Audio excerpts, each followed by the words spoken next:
If you were a critic doing a review of your life so far, what would you say? Oh my God, that's one lucky bitch. Angie Dickinson was once called the Queen of Cool Allure, a face that remained indispensable in American cinema for more than 6 decades.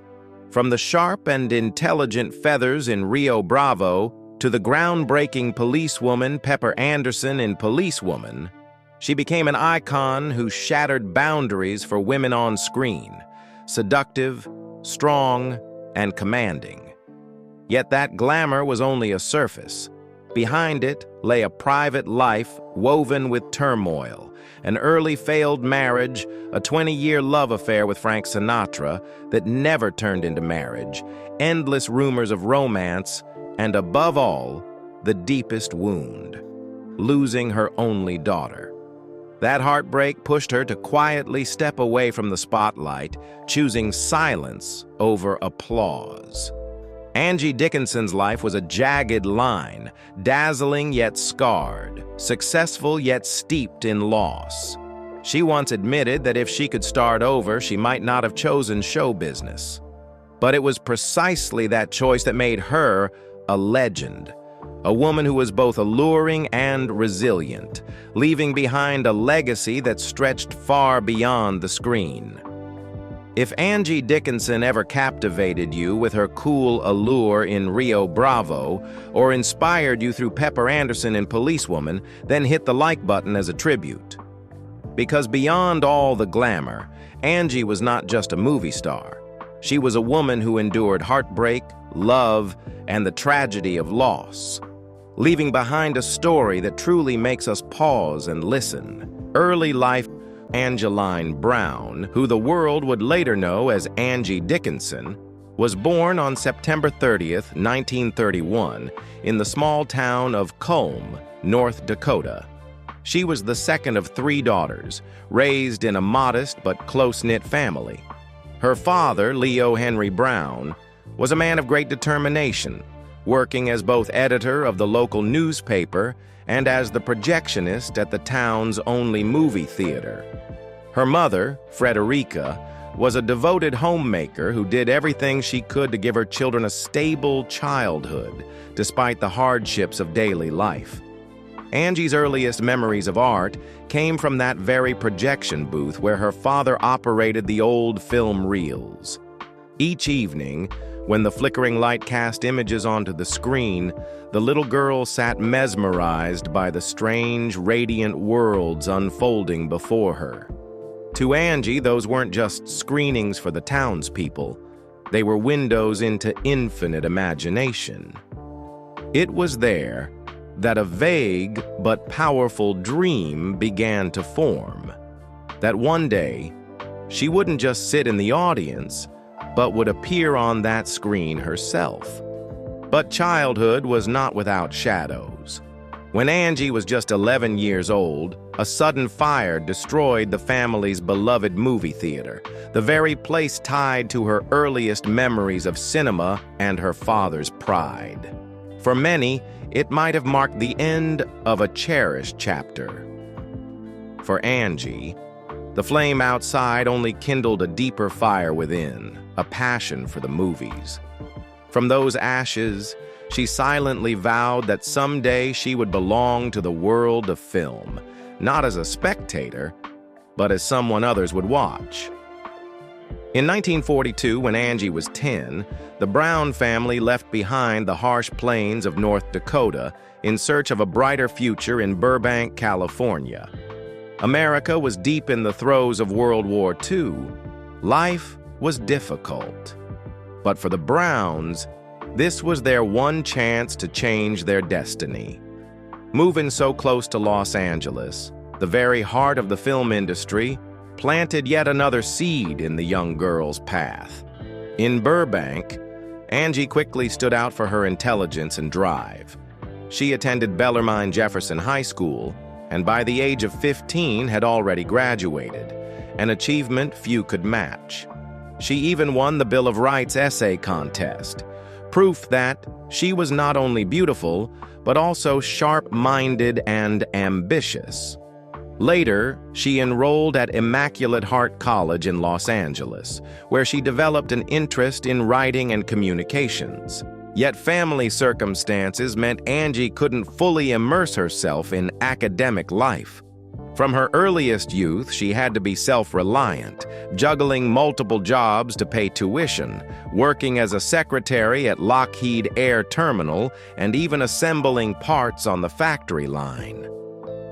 These jobs were far from glamorous, but they taught Angie discipline, resilience, and an unshakable work ethic, qualities that would later help her survive in the cutthroat world of Hollywood. It was during this period that Angie met Jean Dickinson, a football player with a bold personality. Jean came into her life like a fresh breeze, offering encouragement during her busy days of studying and working to make ends meet. Their love grew naturally, providing Angie with a steady anchor through her uncertain early years. In 1952, when she was just in her early 20s, they married. From then on, Angie carried the name Dickinson, a seemingly ordinary surname that would soon become synonymous with Hollywood glamour, strength, and allure. Early career, Angie Dickinson's path to Hollywood spotlight was a chain of coincidences guided by persistence and a spirit that refused to yield. After marrying Jean Dickinson in 1952, Angie was still just a young woman making a living as a secretary at Lockheed Air Terminal and taking on odd jobs to support her family. Acting was hardly a clear dream in her mind at that point. Everything changed in 1953 when Angie entered a beauty contest. She didn't win, only placing second in the preliminary round of Miss America.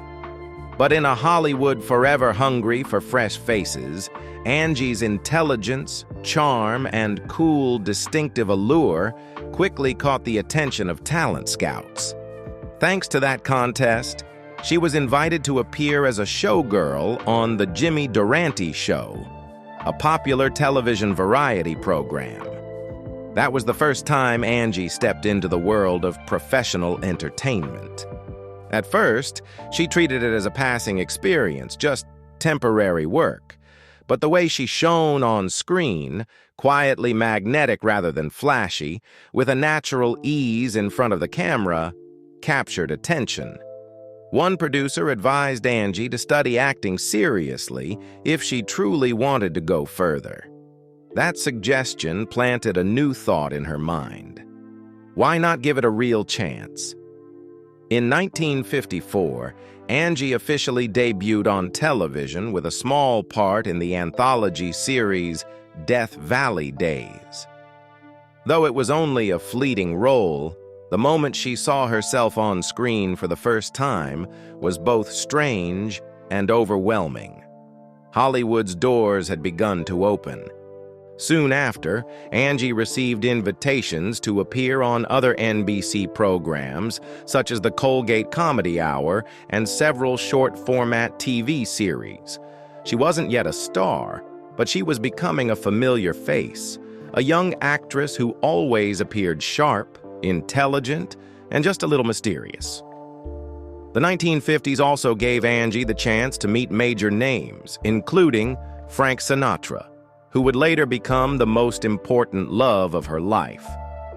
What began as professional encounters on television, shows gradually expanded her circle in the entertainment industry, while also giving Angie greater confidence in her still fragile career.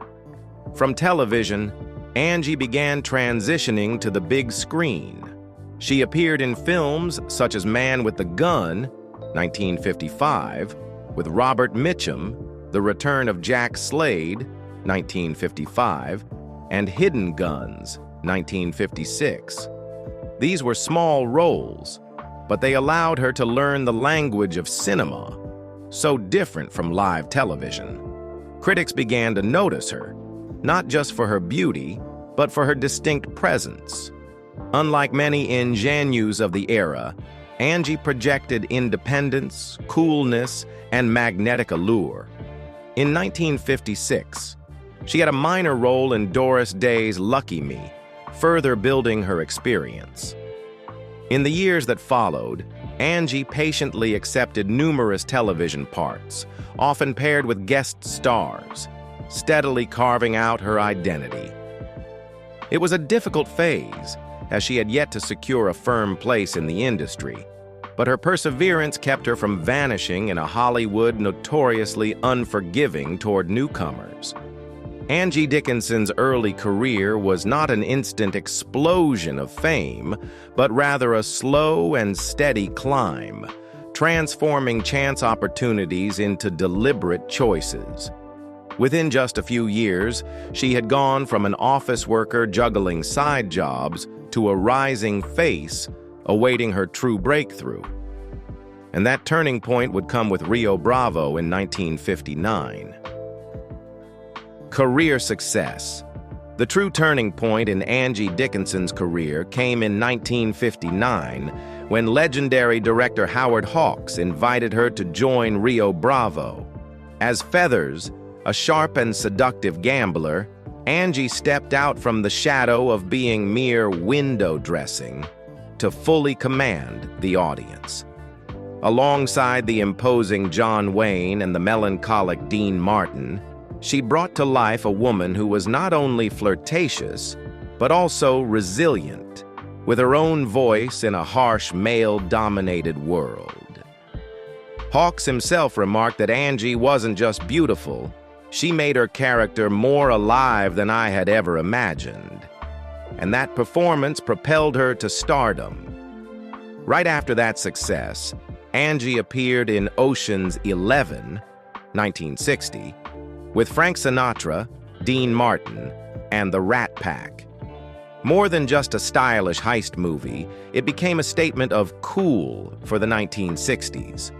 As Beatrice Ocean, the woman caught in the middle of an all-male gang, she added a touch of softness without weakness. Through this role, she became forever associated with the glittering image of Las Vegas, with its lavish nights alongside Sinatra and his legendary circle, cementing her later nickname, the Queen of Cool. Also in 1960, Angie demonstrated her versatility in The Bramble Bush, starring opposite Richard Burton. This was a melodrama filled with moral conflicts in a small-town community, and Angie's character, Fran, was both alluring and dangerous. The on-screen chemistry even fueled rumors of an affair between her and Burton. The film showed Angie's willingness to take on more challenging roles, portraying women who were not passive, but instead drove the story forward. The 1960s continued to showcase Angie's growing stature through weighty roles. The Killers, 1964, a remake of the noir classic, cast her as Sheila Farr, a true femme fatale. Although it marked Ronald Reagan's final film before entering politics, it was Angie who left audiences spellbound with her icy beauty and ambiguous gaze, half loving, half betraying. From then on, Hollywood recognized her as more than just a pretty face. She was an actress, capable of real psychological depth. In 1966, she starred in The Chase, a high-profile ensemble drama featuring Marlon Brando, Jane Fonda, and Robert Redford. Set in a southern town inflamed by crime, Angie played Ruby Calder, a woman at once perceptive and bitter, exposing the rot beneath society's moral facade. Even among A-list names, she carved out an indelible impression, proving she could stand shoulder to shoulder with giants. Her artistic peak in the decade came with John Boorman's Point Blank, 1967. As Chris, Angie had few lines, but conveyed volumes through her eyes, becoming the emotional bridge in Lee Marvin's brutal tale of revenge. It was a role of psychological nuance that made her a defining face of modern noir. Without fanfare, Angie's proud, icy restraint etched itself into the audience's memory. Entering the 1970s, Angie showed she wasn't afraid of risk. Pretty Maids. All in a Row, 1971, written by Gene Roddenberry, was a controversial sex comedy in which she played Miss Smith, the rare voice of reason in a world of adolescent desire. Then came Big Bad Mama, 1974 Damanda, where she went further than ever before, playing Wilma McClatchy, a seductive outlaw unafraid to bear it all on screen. Roger Corman's film shocked audiences at the time, but was a box office hit, solidifying Angie's reputation as an actress willing to test every boundary.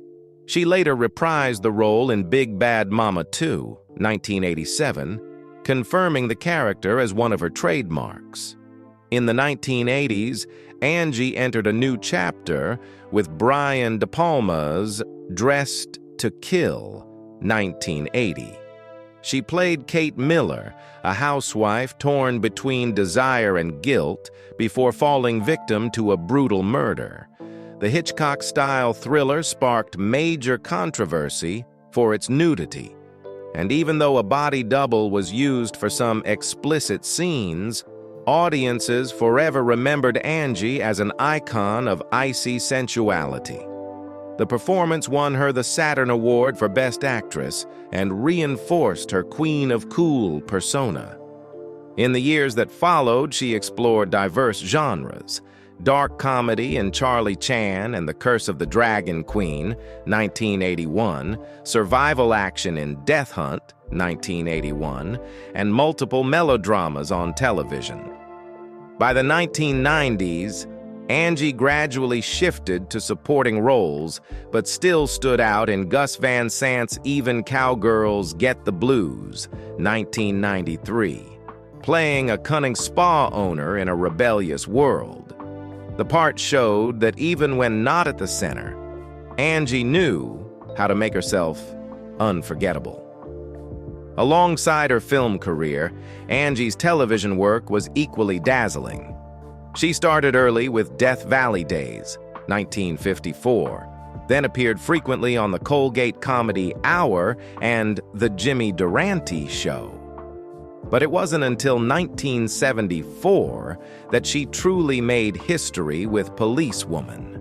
As police officer Pepper Anderson, Angie not only won a Golden Globe and earned 3 Emmy nominations, but also shattered the notion that a cop series had to be male-led.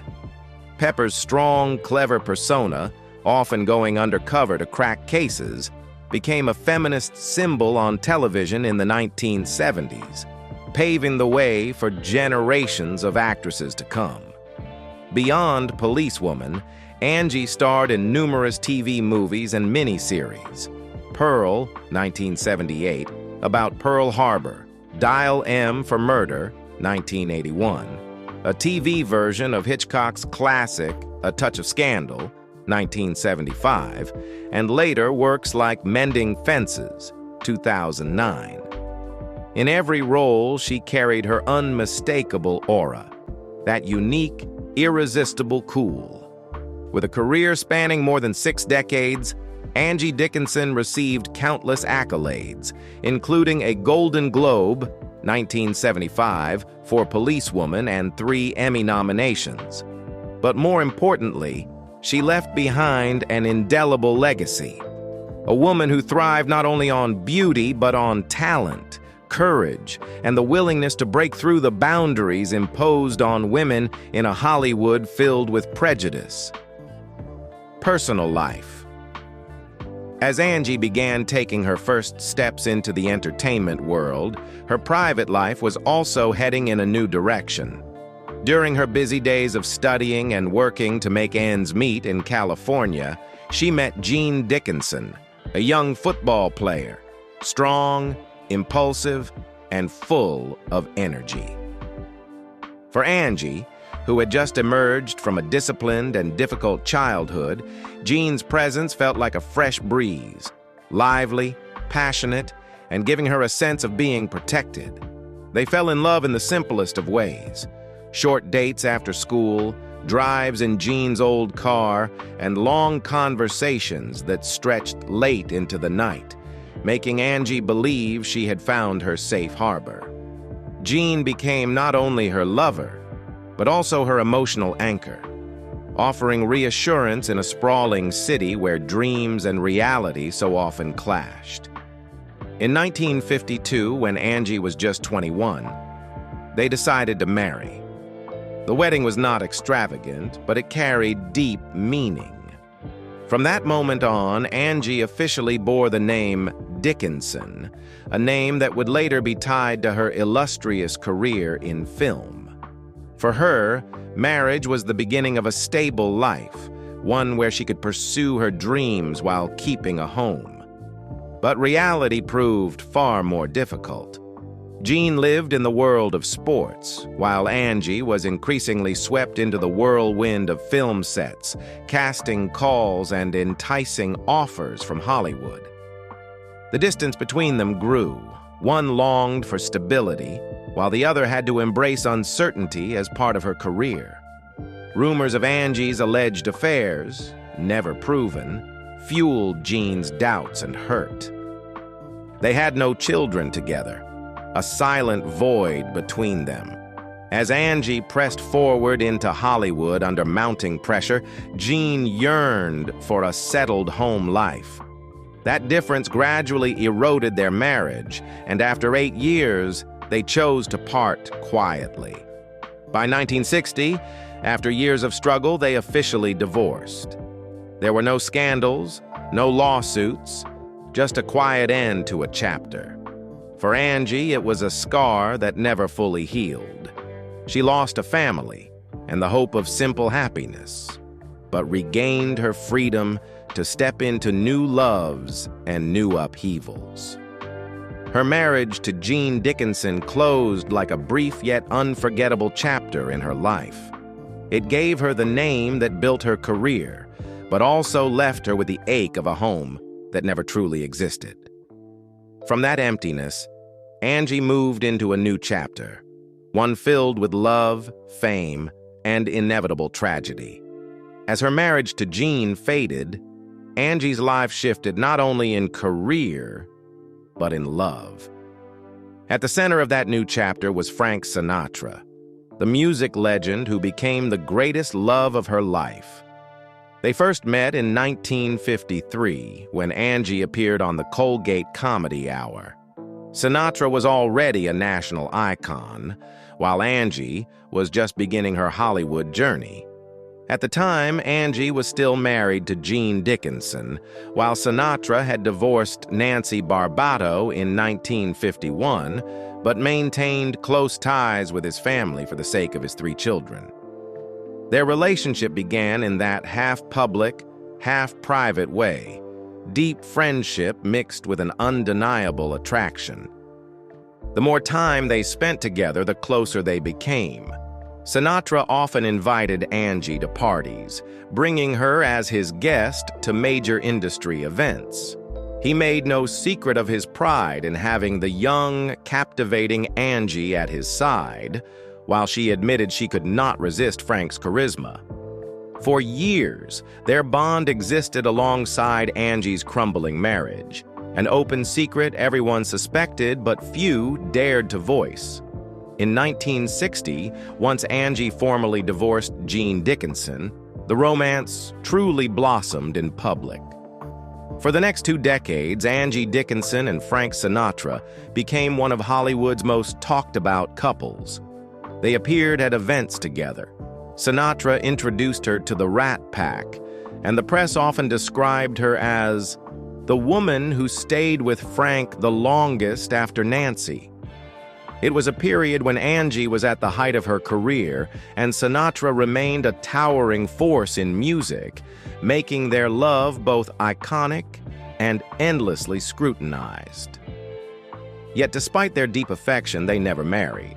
Sinatra, charming but complicated, had no desire to wed another rising star, partly because of his ongoing attachment to Nancy, and partly because his nightlife and restless ways clashed with Angie's longing for stability. Angie, for her part, respected Nancy deeply and never wanted to step into her place. Thus, their love endured for 20 years, but remained in the realm of lovers and confidants, never husband and wife. Angie once said candidly, without hesitation, "Frank Sinatra was the love of my life." For her, it was not only romance, but also an emotional refuge, a place where she felt cherished and protected, yet also aware of its unmovable limits. The relationship ended quietly, without scandal or announcements. But it left an indelible mark on Angie Dickinson's life, a love that lasted through turmoil and change, beginning while she was still married, flourishing after divorce, and existing as Hollywood's open secret. For Sinatra, Angie was never just one of many. She was the woman who stayed by his side the longest, apart from his ex-wife. For Angie, it remained a bittersweet, sacred wound, a love she carried with her for the rest of her life. The two-decade love affair with Frank Sinatra was an unforgettable landmark in Angie Dickinson's life. But it also left a shadow so vast that every step she took afterward was placed under the public's magnifying glass. Angie was not only a talented actress, she was a symbol of allure, a woman whose every closeness to a famous man instantly became headline material. The most persistent and sensational rumor was her supposed relationship with President John F. Kennedy. In the mid-1960s, countless newspapers hinted that Angie had been a secret woman in JFK's life, a story too irresistible for the public to let go. Angie repeatedly denied it, insisting that their bond was no more than a pure friendship, that the president had never crossed any line. Yet the ambiguity so typical of Hollywood, combined with Kennedy's elegance and Angie's magnetism, made the public unwilling to believe her denials. For many, the mere image of a glamorous movie star next to a charming president was enough to turn it into a love story in the collective imagination, even if the truth may have been nothing more than a handshake at a social event. Not only Kennedy, Angie was also swept into rumors with Johnny Carson, the legendary host of The Tonight Show. Every time she appeared on air, their natural banter, the looks and the laughter they shared, fueled speculation. Was this just for the cameras? They never admitted anything publicly, but the sly way Carson smiled and the relaxed way Angie leaned into the conversation kept the whispers alive for years. On film sets, the suspicions became even harder to escape. While working with Richard Burton in The Bramble Bush, 1960, Angie once described him as a dangerous man. That brief remark, coupled with their closeness during filming, was enough for the press to build an entire tale of a secret affair. 6 years later, while filming The Chase, 1966, with Marlon Brando, she was again caught in the swirl of gossip. Brando, famous for his womanizing and his playful teasing of co-stars, provided ample fuel. Any trace of intimacy between them was instantly magnified into romance. Though Angie never confirmed such rumors, her silence only gave them longer life. Amid all the romantic speculation, her friendship with Dean Martin remained untouched and genuine. From their first collaboration in Rio Bravo, Dean became a special anchor in Angie's life. He was funny, easing tension on set, and always respectful as a colleague. Angie often repeated that Dean was the kindest man she had ever worked with. Unlike other relationships branded by the press as secret love affairs, her bond with Dean Martin gave her something else, a rare sense of safety in a showbiz world brimming with gossip. The rumors, the anecdotes, the tales, some true, some invented, became inseparable from Angie Dickinson's public image. They earned her the nickname queen of cool, radiant in her art, yet always wrapped in a mist of mystery in her private life. For audiences, it was precisely that enigma which made her even more captivating. A woman whose real-life stories felt as alluring as a Hollywood script.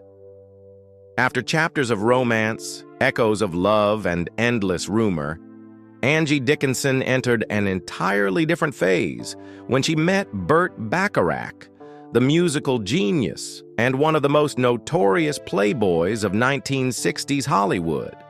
They crossed paths amid the vibrant nightlife of Los Angeles, Angie already famous after Rio Bravo, Burt fresh from conquering American radio with his sweet chart-topping songs. In contrast to Angie's strong, sharp on-screen persona, Burt offered her a refined world of music and rhythm. They fell in love quickly, and just a year later, in May 1965, they secretly flew to Las Vegas for a small yet glamorous wedding. It was the beginning of what seemed like a perfect union, a movie star and a musical genius. Their greatest joy came in July 1966, when Leah Nikki Bacharach was born. But joy soon gave way to dark clouds. Nikki was premature, suffered from poor eyesight, and was later diagnosed with Asperger's syndrome, a form of developmental disorder. For Burt, it was a painful reality he struggled to face, but for Angie, motherhood immediately became the center of her life. She often recalled how, even as a child, Nikki was extremely sensitive to sound and light. The sound of a helicopter over Los Angeles could send her into panic. In those moments, Angie knew that career, fame, everything could be set aside, but her role as a mother could not. In the 1970s, when Policewoman placed her at the peak of television stardom, Angie quietly turned down countless major opportunities. Most famously, she refused the role of Crystal Carrington in Dynasty, a show that would later become a cultural phenomenon. She explained bluntly, "I turned it down because of Nikki. I couldn't spend months filming while my daughter needed me every single day." It was not only sacrifice, but the haunting determination of a mother trying to fill the voids that illness had created. But love alone is not always enough to hold a marriage. Burt Bacharach, caught in the whirlwind of fame and his own notorious womanizing, grew increasingly distant. His long tours, rumored affairs, and perfectionist, often cold personality made home life tense. When Nikki turned 14, the family decided to place her in the Menninger Clinic in Minnesota, a specialized psychiatric center for adolescents. Burt believed it was necessary, but for Angie it was a wound that never healed. She felt her daughter had been sent away at the very moment she needed her mother most. The fracture between husband and wife only deepened until, in 1981, they divorced, closing a stormy 16-year marriage. After the divorce, Angie devoted herself more than ever to her daughter. She often took Nikki traveling to Paris, Japan, far-off places as a way to compensate for the years spent in hospitals. On each trip, Angie tried to give her daughter a taste of freedom and fleeting joy that illness so often denied her. Yet deep down, she knew she could not protect Nikki forever. Her daughter remained trapped in her inner world, battling silent pain that no one else could touch. Tragedy struck in early 2007. At the age of 40, Nikki chose to leave life behind by her own hand. The news shattered Angie completely. She later said, "It was the greatest pain, one I cannot overcome. I can only honor her memory in every moment." From that day forward, Angie nearly vanished from Hollywood, retreating into a quiet life in her Beverly Hills home. Her marriage to Burt Bacharach might have looked like a glamorous union between a movie star and a musical genius. But underneath, it was the story of a mother struggling with her child's illness, a wife left alone in silence, and a woman who ultimately carried an unbearable loss. Angie endured it all: love, passion, sacrifice, and tragedy, before quietly closing the door on her private life, keeping for herself a silence untouched by the glare of the spotlight. Legacy and influence. Angie Dickinson left her mark not just through beauty or the aura of a movie star, but through the way she transformed the place of women in American film and television. If in the 1950s she was known for her allure in Rio Bravo or her charm in Ocean's 11, then by the 1970s, with Policewoman, she had broken a long-standing barrier. For the first time, a network television drama placed a woman at the center of power. Her portrayal of police officer Pepper Anderson, intelligent, bold, and unafraid to take on dangerous missions, became an icon of the rising feminist movement of the time. Critics called it a revolution on the small screen, as Dickinson had paved the way for an entire generation of actresses to carry strong lead roles, no longer confined to characters defined by men. Her legacy went beyond her roles. She was remembered as the Queen of Cool, a woman connected with the Rat Pack, embodying the elegance, sophistication, and mystery of 1960s Las Vegas. The way Angie balanced allure and strength made her a role model for generations of women, someone who could shine in the spotlight, yet face private tragedy without losing dignity. Hollywood honored her many times. A Golden Globe Award for Policewoman in 1975, 3 Emmy nominations, and a series of iconic film roles secured Angie Dickinson's place in cinema history. But beyond trophies and titles, her greatest legacy was a shift in perception. Audiences began to believe that women could be not only glamorous, but powerful, fully capable of carrying an entire film or series, something rare before her arrival. To younger audiences, Angie may be just a name from cinema's past. But for those who lived through the 1960s and 1970s, she embodied an era, a time when the screen finally began listening to women's voices, and Hollywood acknowledged for the first time that actresses were not merely ornamental. From the silver screen to television, from living rooms to cultural debates, Angie Dickinson left behind a legacy that cannot be erased, a legacy of trailblazing, of timeless beauty, and of resilience against fate. Present life. After weathering personal tragedies and the dazzling glare of a career spanning more than 6 decades, Angie Dickinson, in her later years, chose a life of quiet retreat. Following the heartbreaking death of her daughter Nikki in 2007, she all but withdrew from the entertainment world, no longer appearing regularly on screen or at major public events. For Angie, the applause that once echoed so loudly had faded into the past, giving way to a private, quiet existence. Today, she resides in Beverly Hills, in a serene home away from the spotlight and the public's curiosity. Angie fills her days with simple personal pleasures, reading, watching old films, and keeping company with the few close friends who remain from a Hollywood that has largely disappeared. Though she seldom appears, she occasionally agrees to interviews or documentary features reflecting on the golden age of American cinema. In those rare moments, people still see an Angie Dickinson who is sharp and candid, yet whose voice and gaze now carry the weight of reflection and the weariness of a life marked by both glory and loss. What moves audiences most is her honesty when speaking about the price she paid. Angie has admitted that if she could turn back time, she might not have chosen show business, because its glory came at too high a cost: a daughter's incomplete childhood, broken marriages, and the unhealed wound of losing Nikki. And yet, she does not deny that showbiz gave her the chance to become an icon, a woman both alluring and resilient, whose name is forever etched into American cultural history.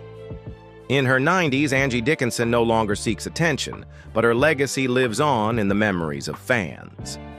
Films such as Rio Bravo, Point Blank, and Policewoman are still recalled, and each time they are, people remember not just a movie star, but a woman who journeyed through heights and depths, ultimately choosing peace for herself.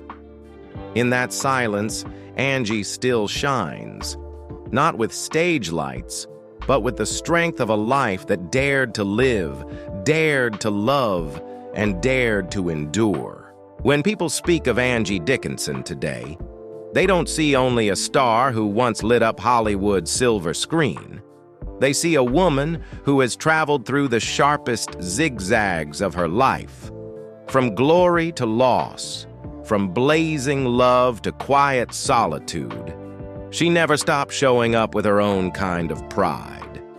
Quiet yet unwavering, fragile yet unflinchingly strong.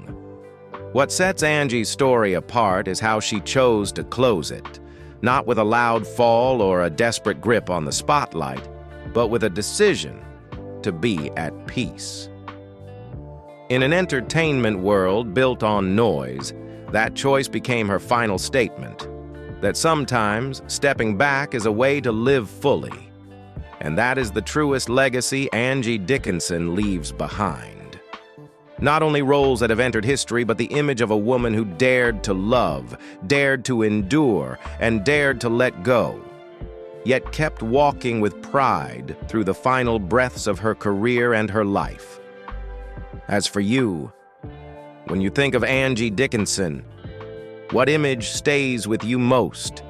The alluring feathers in Rio Bravo, the steadfast officer Pepper Anderson in Policewoman, or a mother who gave everything for her daughter? Share with us in the comments, because it is your memories and emotions that keep this legend alive. If this story touched you, please like and share so more people can remember Angie. And don't forget to subscribe to the channel to keep joining us on these journeys behind Hollywood's bright lights.